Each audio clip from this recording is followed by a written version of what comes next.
having read Anthony's script, or within 10 pages, he'd found a point of view that I found very interesting, which was the perspective of the person who's falling in love with Stephen and then makes a very critical choice to stay with him when he's diagnosed with this, what appears to be a terminal illness. Within 2 years, he'll be dead.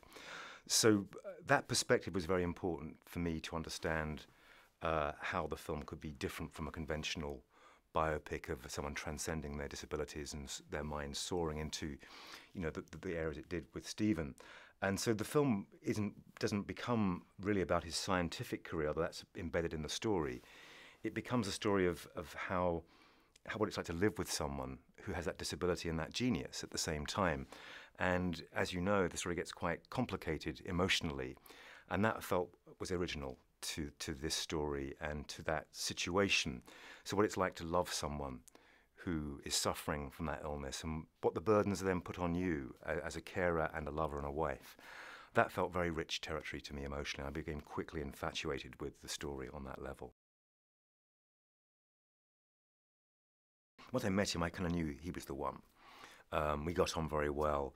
His passion, his ambition as well. And this is an ambitious role for an actor. It's not one that you can just step into.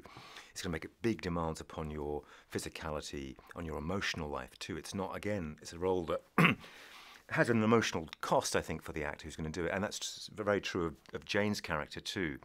Once I'd met Eddie, and I kind of knew, okay, this is going to be great.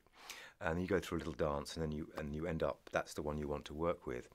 And then Eddie threw himself into very intensive preparation, both physical and psychological, which I was privy to and supportive of, and dipped into some of the preparation in terms of meeting people with MND and meeting with medical staff with MND. And my role with him was to, I think, give him confidence and to support him, and not to criticize him, but to just support his preparation, knowing that he's doing something that's really scary. Because if he doesn't work, any given scene, the film's not going to work if that role does not come off in every scene. And, I think it does. So it was a brilliant choice. Eddie's performance progresses with the illness, and in each stage of the performance there is a whole different set of technical requirements, very complicated stuff for an actor to pull off, and Eddie's sort of commitment to that was amazing, and it came at a physical cost. I mean, every day he's in a sort of stress position for most of the day in some awkward way, and that's all a given.